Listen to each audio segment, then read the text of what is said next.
Allahu Akbar, Allahu Akbar, Allahu Akbar, Allahu Akbar, Allahu Akbar, Allahu Akbar, Allahu Akbar, Allahu Akbar, Allahu Akbar kabira, walhamdulillahi katsira, wa subhanallahi bukratan wa asila. Alhamdulillahilladzi waffaqana li'ibadati wa ja'ala hadzal yawm farhan li'ibadihi al-muttaqin alladzina fatu bi siyami Ramadan wa qiyamih. Ashhadu an la ilaha illallah wa ashhadu anna sayyidina Muhammadan abduhu wa rasuluh. Allahumma shalli wa sallim wa barik ala sayyidina Muhammad wa ala alihi wa sahbihi wa man tabi'ahu bi ihsanin ila yaumil. Amma ba'd. Fa ya ibadallah, usikum wa iyaya bittaqwallah faqad faza al-muttaqun.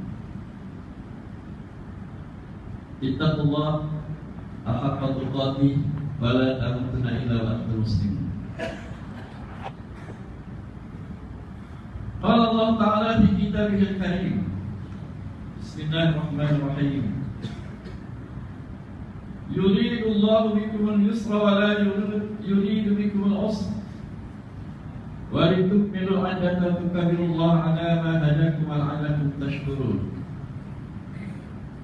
Mafhumnya, dengan ketetapan yang demikian, Allah menghendaki kamu memperoleh kemudahan, dan Dia tidak menghendaki kamu menanggung kesukaran. Dan juga supaya kamu cukupkan bilangan puasa, yakni sebulan Ramadan, supaya kamu membesarkan Allah kerana mendapat petunjuknya, dan supaya kamu syukur. Al-Baqarah ayat 1-6. Allahu Akbar, Allahu Akbar, Allahu Akbar lillahil hamd. Selamat Hari Raya Idul Fitri diucapkan kepada muslimin dan muslimat. Taqabbalallahu minna minkum. Kita baru saja melalui takbir Ramadan yang melahirkan hamba Allah yang bertakwa, yang berjaya memerdekakan diri kita pada dua penjajahan besar, yaitu penjajahan syaitan yang menggoda dan penjajahan hawa nafsu. Idul Fitri adalah merupakan anugerah Allah kepada umat Islam yang wajib diisikan dengan amalan soleh. Jangan dikutukan dengan perkara-perkara maksiat, kerana Islam telah menggariskan adab-adab yang terbaik dalam menyambut Idul Fitri. Bukannya dibiarkan kita mengisinya dengan ikut hawa nafsu. Berdasarkan ayat yang saya bacakan di awal mukadimah, di mukadimah khutbah tersebut, malam kita diminta untuk membanak kalimat takbir, terutama pada malam Hari Raya, dan bukan kita dibiarkan mencemarkan Hari Raya kita dengan lagu-lagu yang bertakat dengan agama, yang menjauhkan kita dan menghilangkan ingatan kita kepada Allah SWT yang telah memberi nikmat kepada kita. Sebagaimana ibadah khusus yang lain, termasuk solat yang dimulakan dengan lautan azan dan dimulai dengan takbir, membesarkan Allah SWT,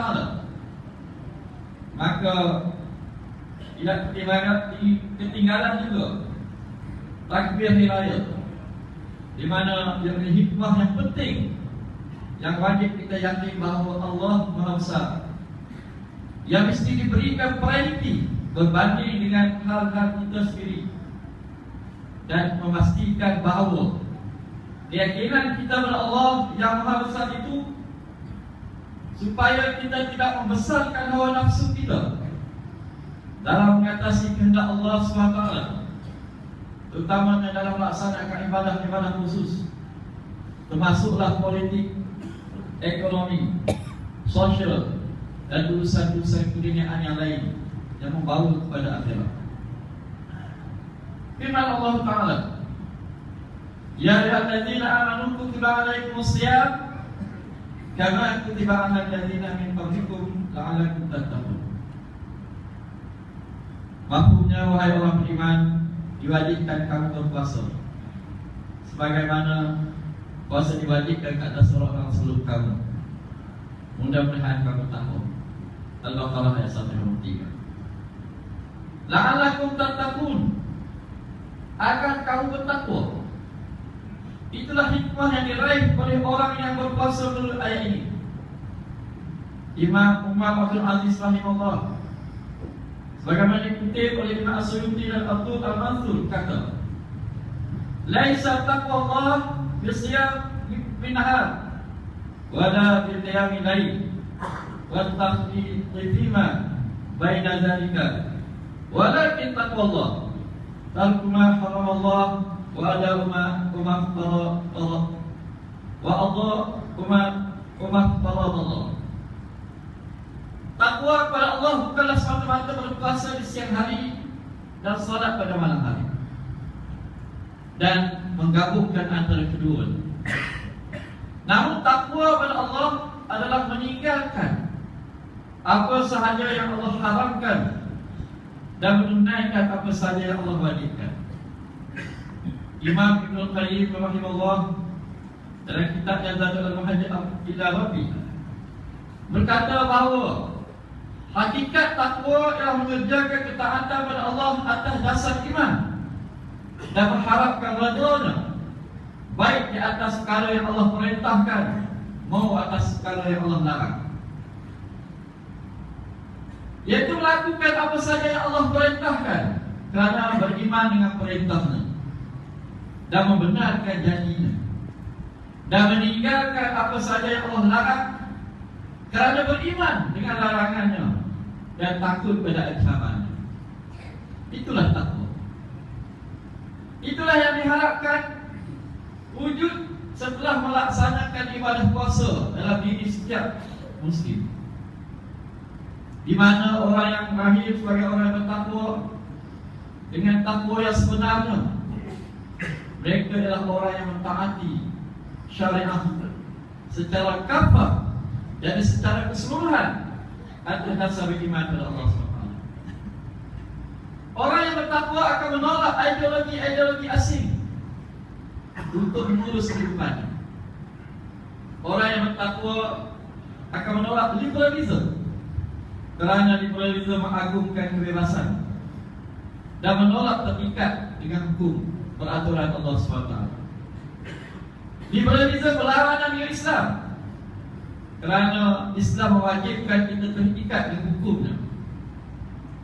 Pahaman liberalisme menyatakan bahawa sekiranya kita tidak melaksanakan hukum Islam, tidak ada masalah kalau kita mematuhi peraturan-peraturannya berasaskan pada maqasid syar'i.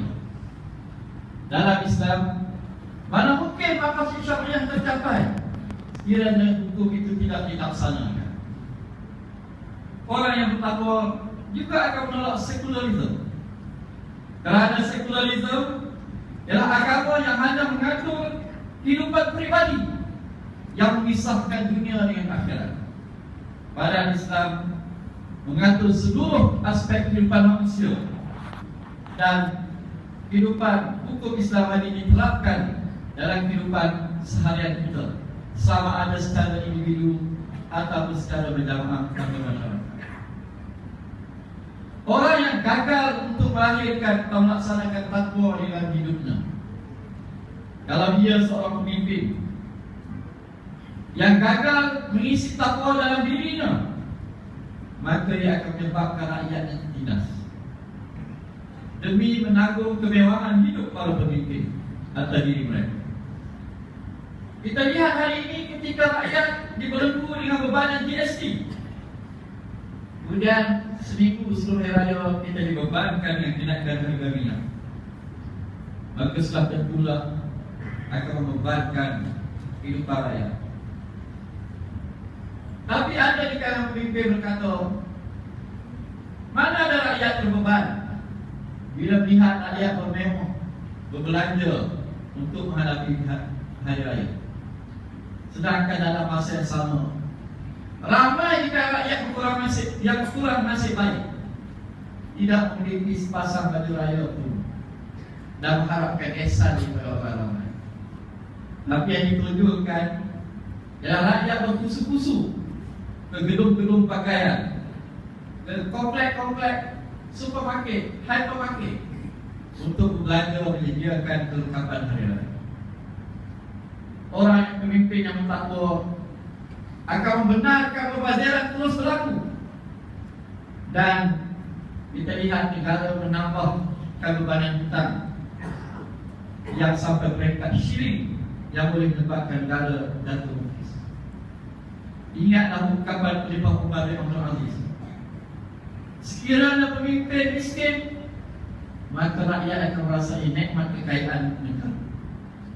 Tetapi bila mana pemimpin negara tergelam dalam kekayaan dan kemewahan, maka rakyat akan menderita dengan dalam kemiskinan. Lebih malang lagi kita rakyat sendiri, kita tidak menghadapi atau menghayati sifat takwa. Kita membenarkan diri kita ditipu berkali-kali dengan dirasuahkan benda dan kebenaran sebagaimana yang berlaku pada setiap kali PRT atau PRU. Dalam pilihan raya, rakyat dirasuahkan dan rakyat menganggap ia bukan satu kesalahan, padahal ianya adalah bukan satu rezeki terpijak. Sehingga rakyat merasakan kalau perlu sesuatu kemudahan, lebih baik kita berdoa supaya rakyat semati untuk memudahkan dapat kemudahan-kemudahan yang diharapkan. Inilah perkara yang ditanam kepada kita sekian lama, walaupun kita telah berpuasa 7 tahun.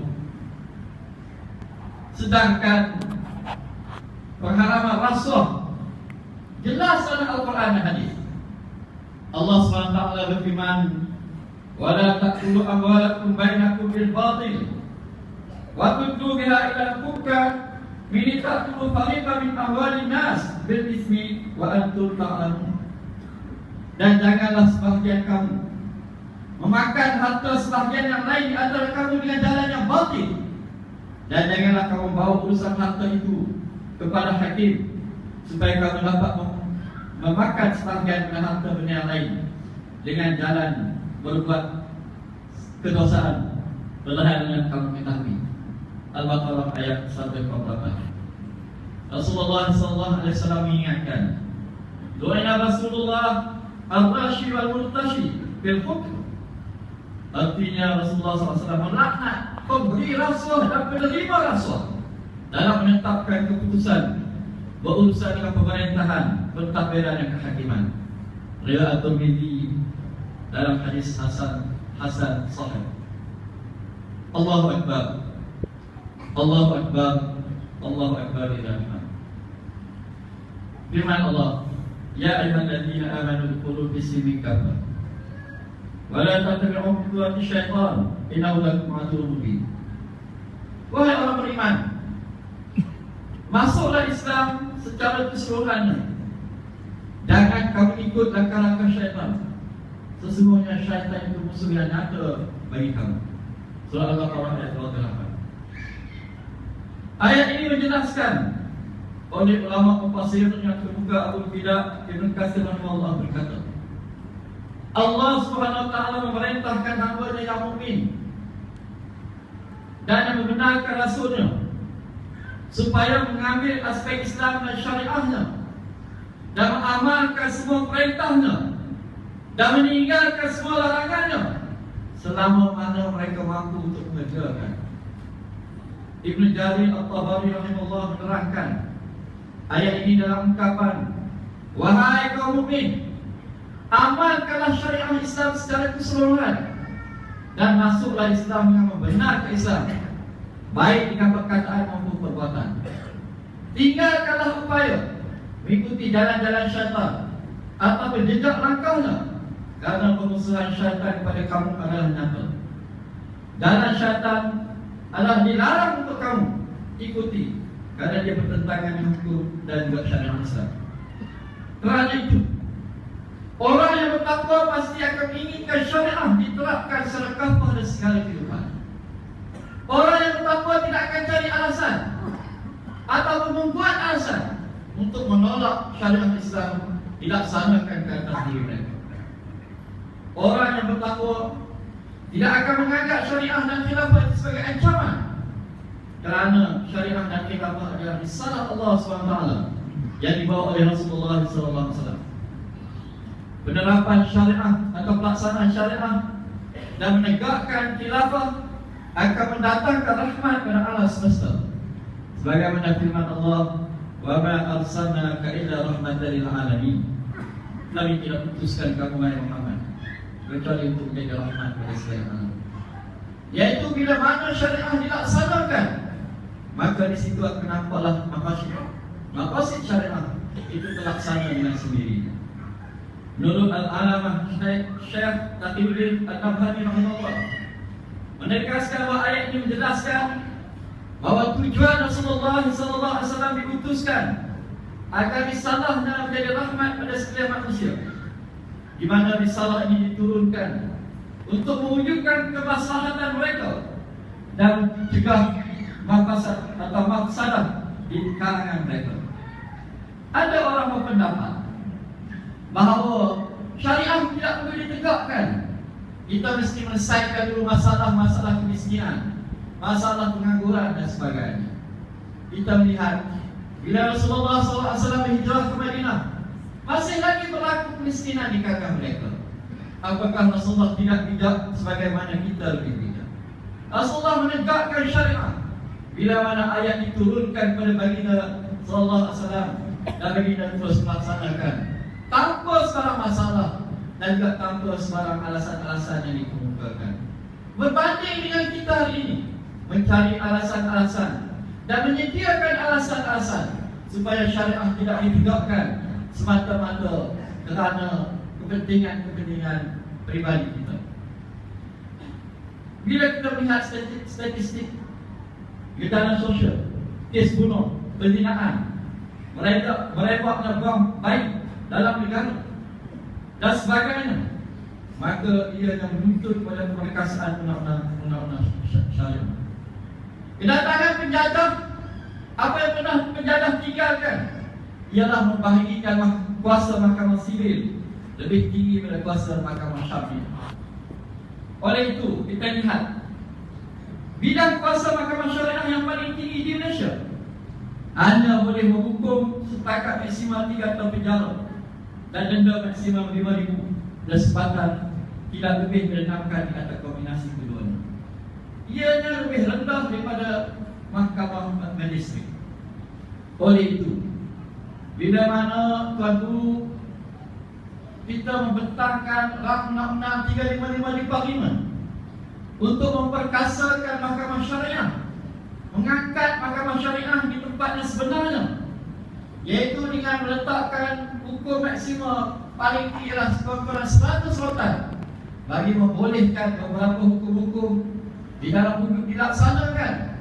Maka kita melihat ramai orang menentang, khususnya orang-orang kafir, dan lebih malah bagi orang yang juga mengaku diri Islam, juga mengemukakan berbagai alasan seolah-olah tidak bersedia, tidak faham, tidak cukup alat dan sebagainya.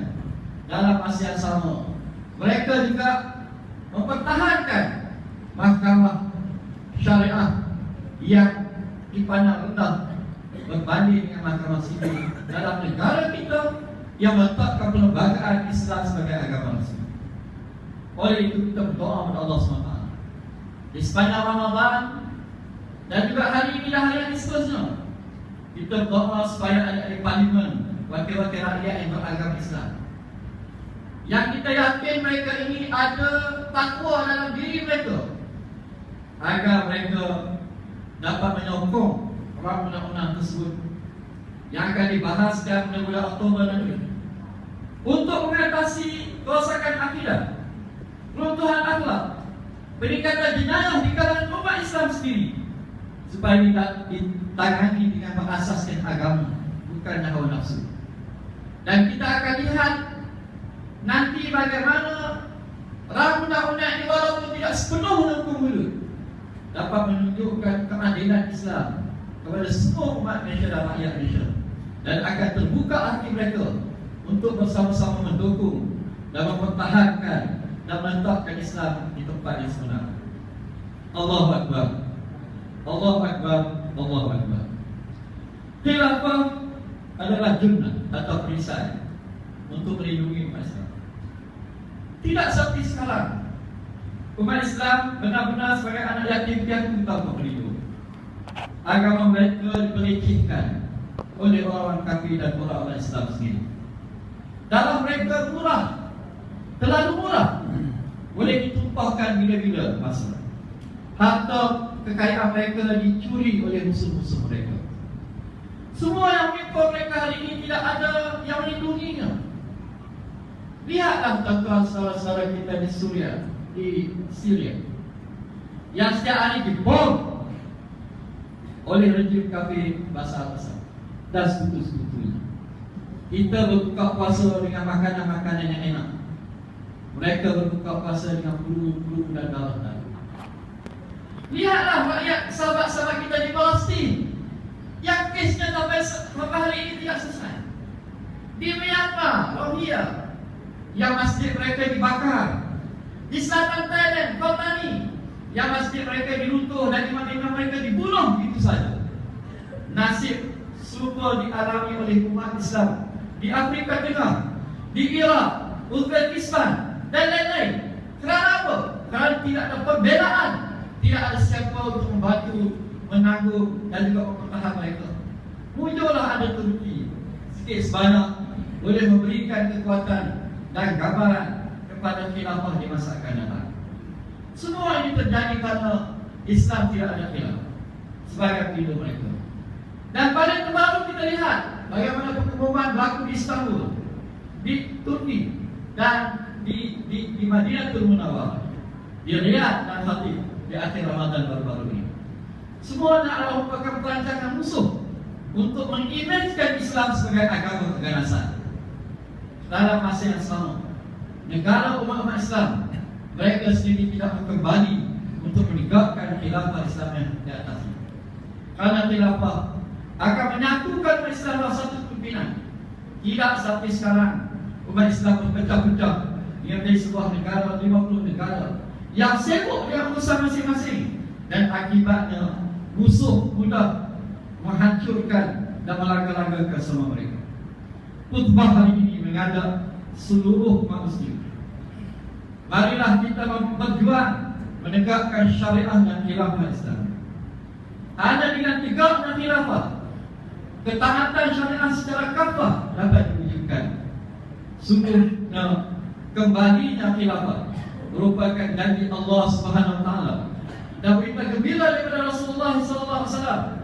Ada baginda pernah bersabda, "Summa takunu khilafatul ala minhajin nubuwah." Kemudian akan muncul kembali khilafah yang ikut manhaj kenabian. Hadis riwayat Ahmad. Semoga janji Allah Subhanahu Wa Taala dan berita gembira Rasulullah SAW berupa tegaknya khilafah ala minhajin nubuwah akan segera tiba. Dan semoga kita diberi kekuatan, kesabaran, keikhlasan dan istiqamah dalam berjuang untuk menolong menegakkan agama. Inna sallallahu yansurkum wa yusabbi aqdamakum. Barakallahu li wa lakum fil Qur'anil azim. Wa nafa'ani wa iyyakum bima fihi min al-ayati wal dhikril hakim. Wa taqabbal minni wa minkum tilawatan innahu sami'un 'alim. Wastaghfirullahal azim li wa lakum wa lisa'il muslimin wal muslimat wal mu'minin wal mu'minat wa ya qawmal mustaghfirin wa ya najatat tabi'in.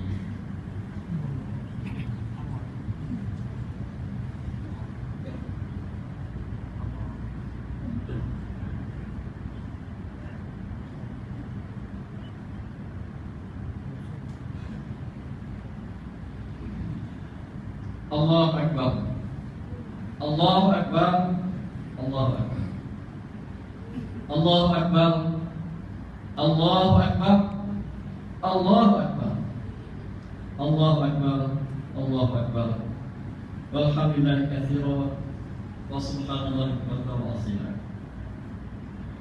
Alhamdulillah wahdah, sadaqa wahdah, wa nasara abdah, wa anza jundah, wa hadzama al-ahzaba wahdah. Asyhadu an la ilaha illallah wahdahu la syarika lah, wa asyhadu anna sayyidina Muhammadan abduhu wa rasuluh. Allahumma shalli wa sallim ala sayyidina Muhammad wa ala alihi wa sahbihi ajma'in. Amma ba'd.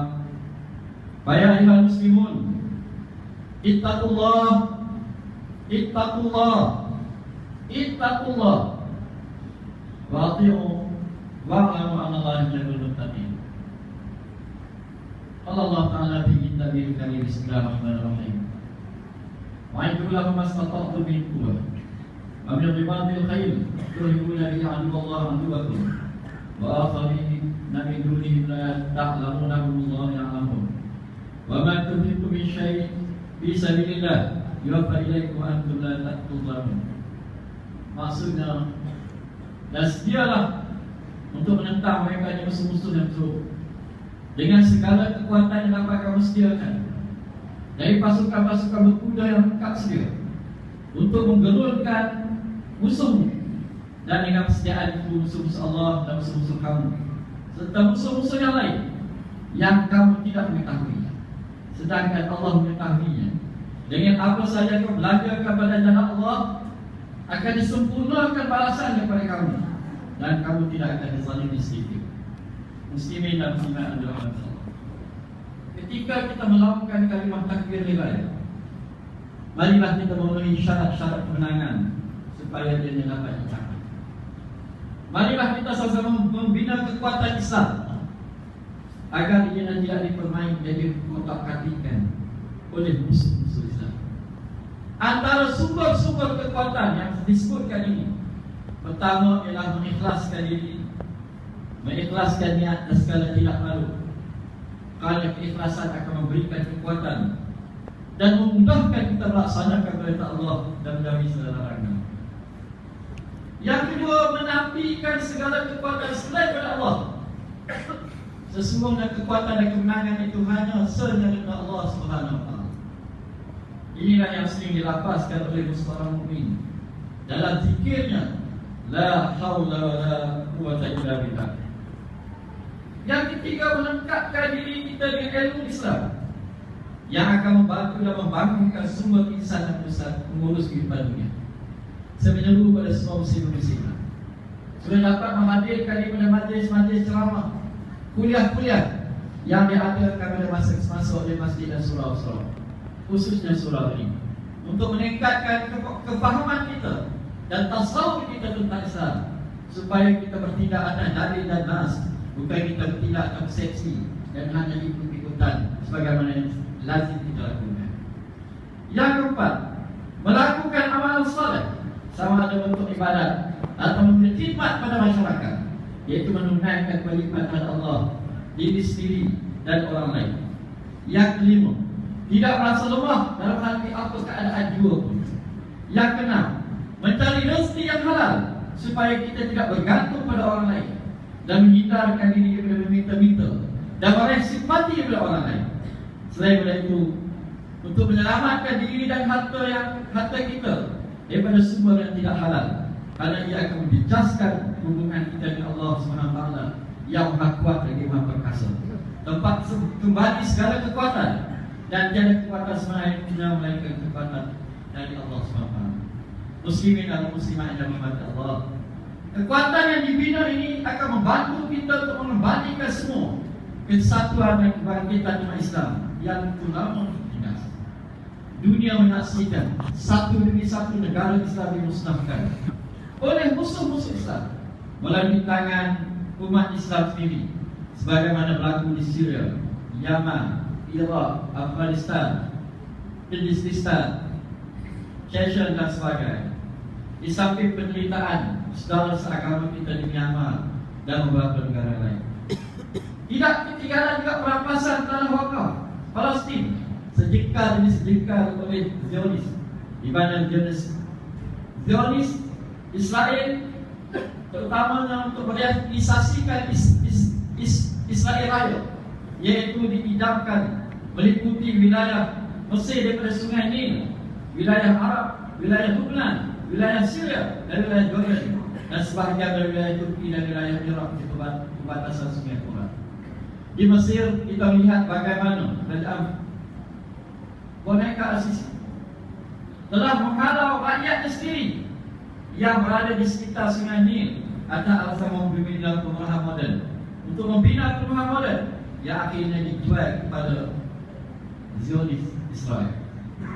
Manakala negara-negara sekitar Palestin, kita melihat dicetuskan peperangan, diadu domba ke sesama rakyat, maka wujudlah peperangan saudara sebagaimana berlaku di Iraq, di Lebanon, di Syria, dan dibiarkan dia berlaku tanpa ada kesungguhan untuk menghenti dan juga memastikan penjajahan Zionis dalam membina Israel Raya tidak terkendali.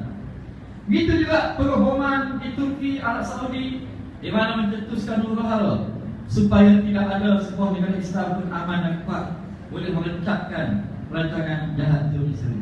Hatta di Malaysia baru-baru ini pun dicetuskan gerakan bom dan sebagainya supaya menimbulkan ketidaktentraman dalam masyarakat dan juga mengimejkan Islam sebagai agama terorisme, agama yang mencetuskan kekerasan.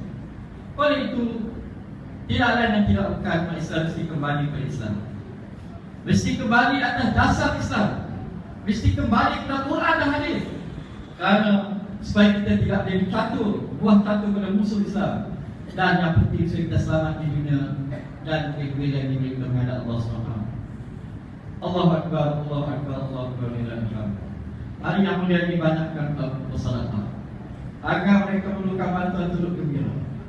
Ziarahilah sanak saudara pada hari mulia untuk merapatkan persaudaraan.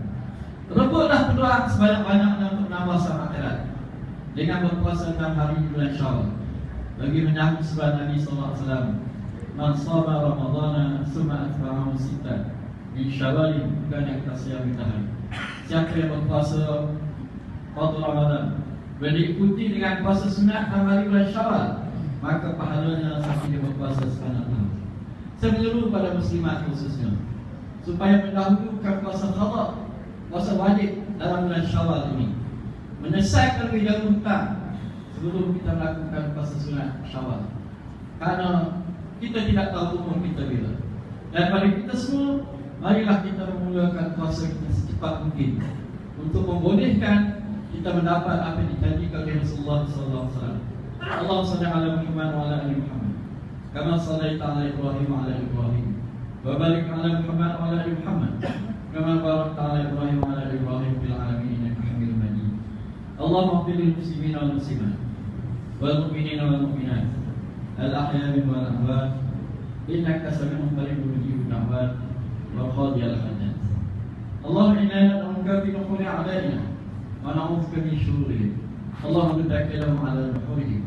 Allahumma barik syamahum wa farij jam'ahum wa shaddid kalimatahum wa zalzil aqdamahum wa sallit 'alaihim kadam min ya Qahhar, ya Jabbar, ya Muntaqim, ya Allah, ya Allah, ya Allah.